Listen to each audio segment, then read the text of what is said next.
Hi, my name is Tally Johnson, and I taught high school English for about 10 years in public schools. And then the last 5 years or so, I've been teaching at an independent school, also high school English.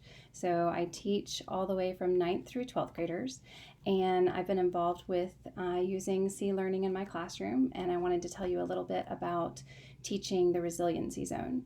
I have found this to be very helpful and students to respond well to it.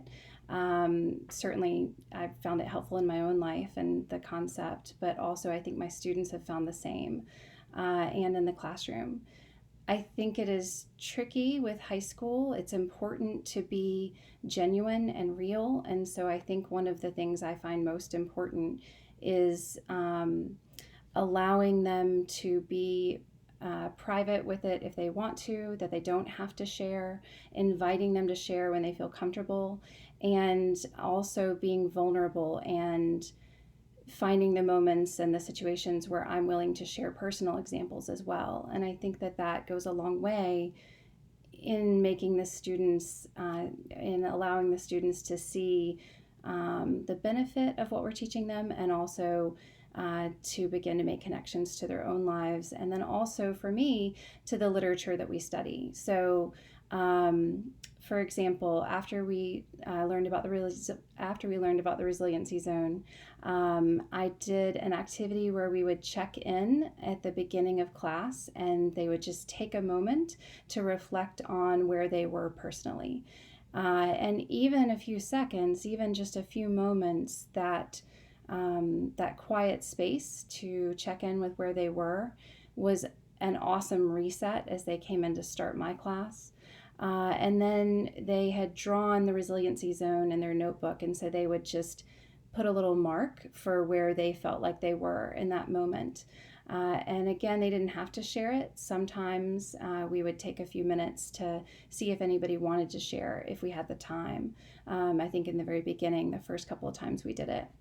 But then over time, as we were studying different things, we could weave this into what we were talking about. So whether we were talking about Hamlet or Macbeth, we could talk about where the character was and what, the character being knocked out of the resiliency zone.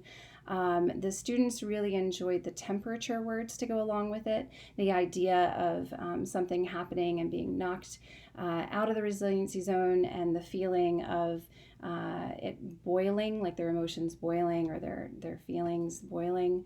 And then also the idea, if they were knocked low, that they would feel frozen, or, and then we expanded on different adjectives with sluggish, or, different things. They enjoyed that, the language around it. And we also talked about this with, even like microaggressions, and that's something I plan to do going into this school year, and with a lot of awareness around things happening in the world, with experiencing microaggressions or experiencing all kinds of different things in their lives, how that can affect them, how it affects their emotions. And this is a base for a lot of different things that we then go on to talk about.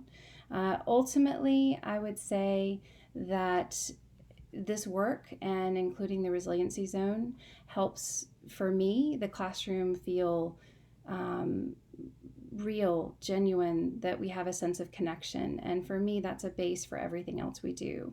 I feel like everything else goes better when we have that connection. And then ultimately, I'm hoping this is helpful to them beyond the classroom in the students' own lives.